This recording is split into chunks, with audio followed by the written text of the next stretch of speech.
became independent, Ahmad Sukarno called in the ulama and he asked them about this money. I'm not a scholar of Islam, you are the scholar. Tell me, how can we have paper as money? And the ulama replied to him and said to him, the paper would be halal only if it is redeemable in gold. Meaning you could take the paper and get the gold at a fixed rate. So the paper will be like a check. Dulu ketika Republik Indonesia didirikan, uang yang pertama dicetak adalah 1 sen, paling besar 600 rupiah. Uang 1000 pernah didesain tapi tidak dicetak karena terlalu besar. Karena dengan 1000 Anda sudah dapat beli emas setengah kilo.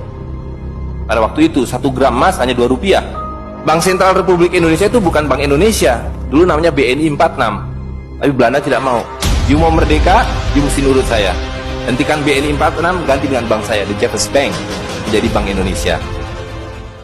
Ahmad Sukarno decided that the Indonesian rupiah would be redeemable in gold, and he fixed the rate. But the people who want to rule the world, they had made that haram in the Articles of Agreement of the International Monetary Fund. So they had to launch a coup via a crooked man called Suharto to get rid of Sukarno.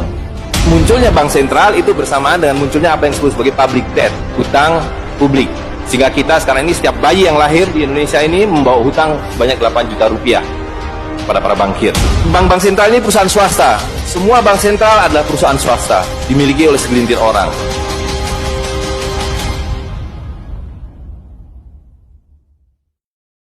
Tempat murah, diambil gambarnya, ditempel di sendal kertas, dikasih angka nolnya 3. Mereka bilang ini 1.000 rupiah. Tapi makin lama di dalam isi riba, 1.000 rupiah yang dulu bisa dipakai untuk membeli 50 kg emas pada tahun 46, hari ini diberikan tukang parkir pun tidak mau. Maka mereka ganti gambarnya dengan Soekarno-Hatta, nolnya ditambah 2, menjadi 100.000. Yang 99.000 dari mana? Dan kalau ini kita belah 2, dibelah 4, mau saya kasih 4 mahasiswa. Kemana? Samannya tadi itu nilainya. Ini seperti sihirnya Fir'aun yang menjadikan tali sebagai ular. Orang Amerika bilang, pedagang Amerika, saya juga punya kertas sendiri namanya greenback, tapi kertas saya punya 10.000 kali lipat dari kertas saudara. Jadi kalau bapak ibu sekalian, adik-adik pergi ke Washington sana, ke New York, bawa uang 100.000, apa mereka bilang? Ini kertas funny, this is funny paper, tidak laku. Kita punya kertas tidak laku, mereka punya kertas laku di seluruh dunia.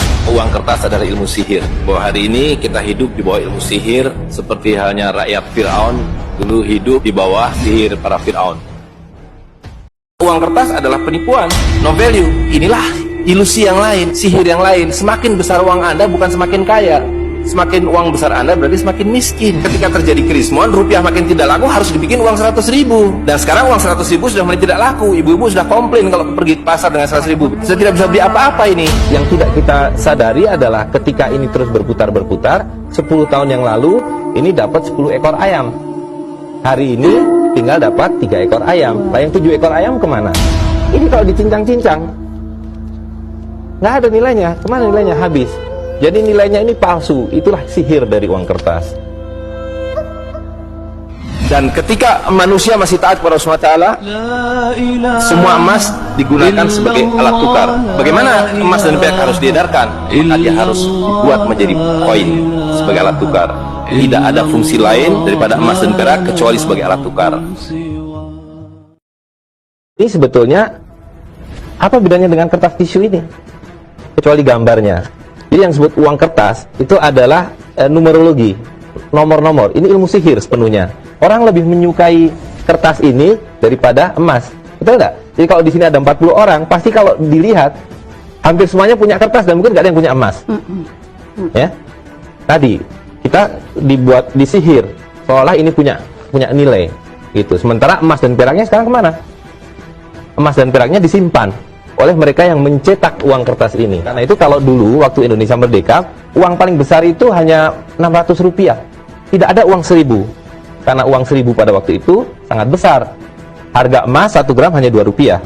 Jadi kalau ada orang punya uang 1000, berarti dia punya setengah kilogram emas. Hari ini 1 gram emas harus dibayar dengan 500.000 rupiah. Jadi 66 tahun Indonesia merdeka hanya membuat kita 250.000 kali lebih miskin. Tapi orang di internet, di dunia maya terlalu gampang dibodoh-bodohin. Yang uang, kita sebagai muslim yang mengerti apa hakikat uang, Uang dari masa ke masa, dari semenjak Allah menciptakan dunia ini dan sampai hari kiamat nanti, yang uang adalah emas. Iya atau tidak? Tak pernah turun nilainya. Karena uang itu ukuran standar untuk menilai harga barang dan jasa.